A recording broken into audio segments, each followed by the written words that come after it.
Right, going to move on now to our Wipeout. So here's our Wipeout profile. Very traditional. Something I'm very much a big lover of, and I know you are, Chad, as well. Is, you know, this is one where it's up quite high. I'll compare it with the Avalanche for you.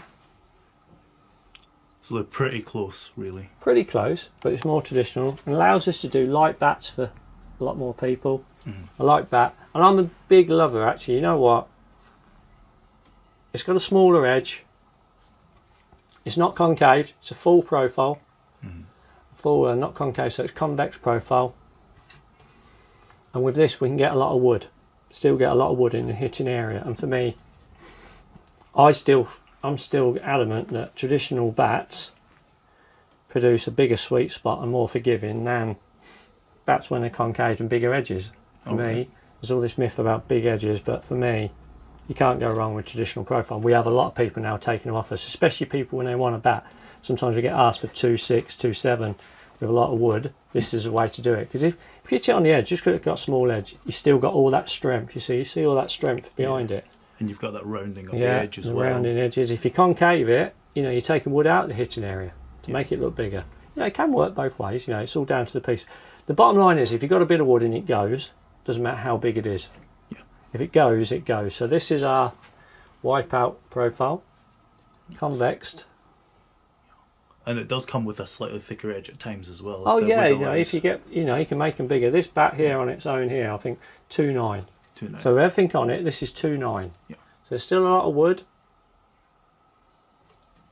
and that's what you get. And also you can do it where you can leave a bit more wood lower down on this profile as well. You know, if you want a more bottom heavy pickup, you can do it. So, you know, so it gives you a good profile. So I'm on guessing this one, the key difference is the sort of spine profile as well. It's a bit more, spine goes all the way through. A bit more of a sweeping spine as opposed to that.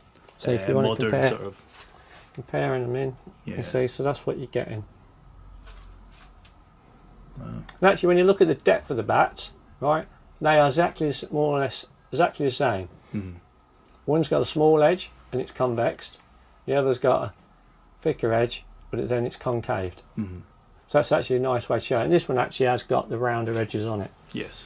This one as well, I'll just show it all off. This is, again, 1, 2, 3, 4, 5, 6, 7, 8 grains. White willow. It's got a slight little markings down here. I don't know, it looks like it could be a little bit of navy stain. I thought it was actually a split, but actually it's like got a little bit of like navy stain in it. All right. So it's unusual on its own, bit of stain like that. So, but no, it goes all right. Again, put a ball on it so you can listen to it, because that's what everyone likes to listen to is a ping. This one actually is like, this is a pro grade as well. So this is 2 down from our Avalanche, because we'd have an elite grade that sits in the middle of these two. Yeah. And all it is this bit of wood is, it's actually a grade 1 piece of wood, this one. But what it is, we're not bothered what grades. We have grades 1 to 4, and we just pick out what is the best bats. So on this bat here, it's a little bit harder, but there's no reason why in time that will not be good as a player's grade. It just doesn't go as well at the moment. It just take a little bit more time. Yeah. But, you know, it's solid. Yeah. And actually the middle's brilliant. You know, every bat's got a middle, it's how big it is.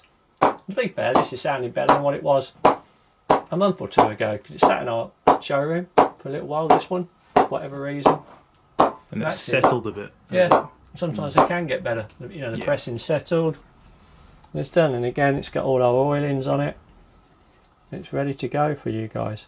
But what we are saying with our knocking in now, I think is a good point to put out where we're on that stage is, yeah, we hand hammer them, we knock them all in. But if you do extra work yourselves, that's a lot better. Because if I'm really honest now, I might as well mention it, mightn't we? Is, or I'll do it at the end, actually. Should we do it at the end about the knocking in? Yeah, we can talk about the knocking in at the end. We're on it, let's go with it. Right, let's go with it, let's rock and roll with it. Is, right, we play the game now more like the modern game is now. We're playing it more like baseball.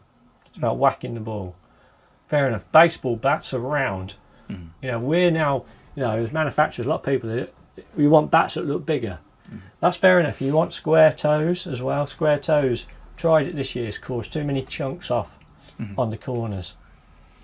For me, you know, I'm going back to my traditional rounder toes. If people want square toes, yeah, we'll do it, but you've got that risk of taking more chunks off on the corner if you catch it on there. Of course. And, you know, we're wanting to whack the ball now, and that's why we do, you know, we love our rounder edges. So remember, you know, we're playing it more like baseball, but people are wanting bats looking bigger. The only way you're doing that, you make them look squarer.